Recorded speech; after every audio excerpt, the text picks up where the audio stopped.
একাকিত্ব মানুষকে কখনো ঠকায় না। একাকিত্ব মানুষকে কখনো ছেড়ে যায় না।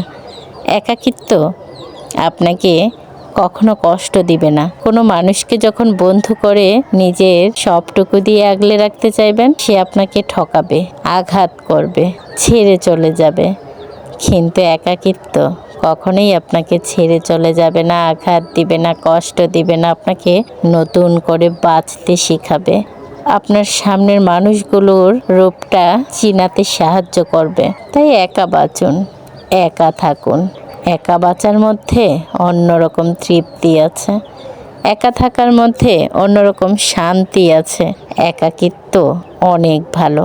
সে চেনা মানুষের ভিড়ে যে অচেনা চেহারাটা লুকিয়ে থাকে, সেটা আমরা ভালো সময় দেখি না, কিন্তু যখন আপনার দুঃসময় আসবে তখনই আপনি দেখতে পাবেন সেই ভয়ানক চেহারাটা কেমন হতে পারে। কিন্তু একাকিত্বের মধ্যে একাকিত্বের রূপ একই রকম থাকে, কোনো পরিবর্তন হয় না।